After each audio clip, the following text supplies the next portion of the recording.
जी कहाँ गई हैं? बुलाइए उनको। आप भी मंच पे आ जाइए आंटी जी। दोनों दोनों दोनों समझन सामने आ जाइए। आ काहे के समधिनिया छिनरी, आ काहे के समधिनिया खेलड़ी, अब बेटी जाना मवली हो, काहे के समधिनिया खेलड़ी, बेटी जाना मवली हो, काहे के समधिनिया खेलड़ी। एज के शेरवानिया पहन के,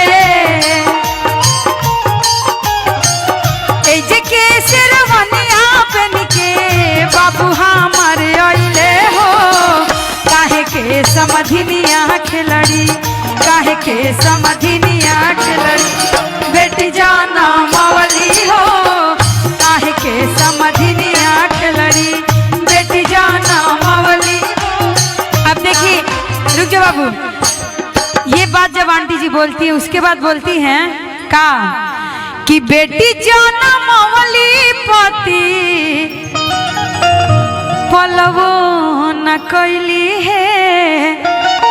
मतलब कि बेटी पैदा तो कर दी लेकिन लूर लक्षण कुछ नहीं सिखा के भेजल। लेकिन ना, हमार बेबिया स्वर गुण संपन्न।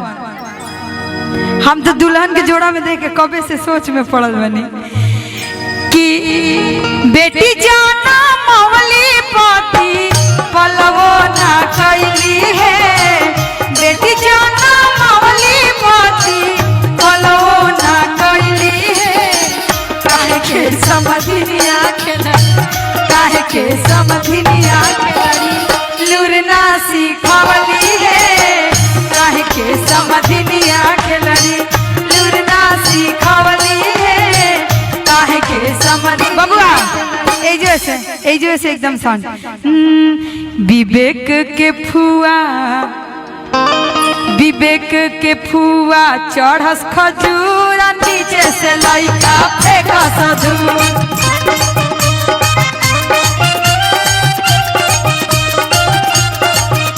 विवेक के दीदिया चढ़स खजूर, नीचे से लइका फेंका सधूर। बैठ जाइए, आप बैठ जाइए, बैठिए ना, कुछ नहीं है ना, बैठिए, समझ गई बड़न।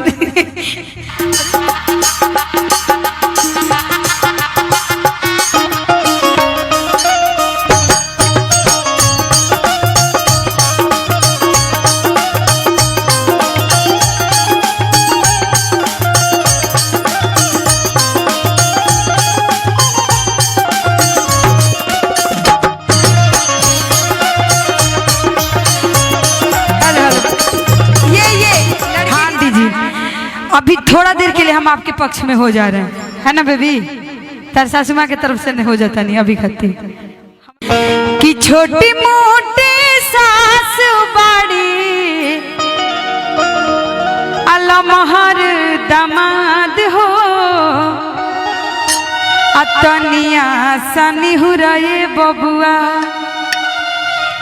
परिछी लीलार हो, अतनिया सनी हुराए बबुआ कि छोटी मोटी सास बारी लमहर दामाद हो, तनी रघु चलिए जा।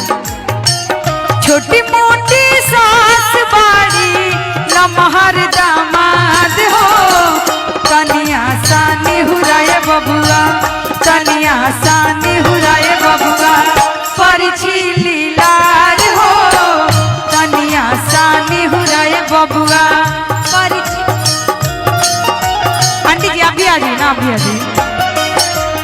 अब देखिए, जब लड़का दुल्हन लेके जाता है अपने घर तो सास मतलब माँ बोलती है, हम कंफ्यूज हो जाता है, तो माँ बोलती है सोने के सिंहरवा लिहले अम्मा बाड़ी खाड़ हो,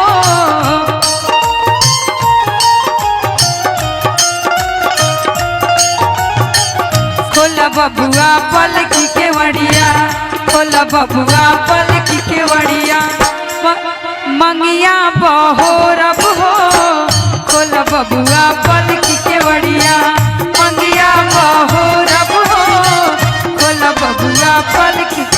तब दुलेरा राजा के रिप्लाई आता कैसे में खोलिया माँ पलकी के वड़िया हो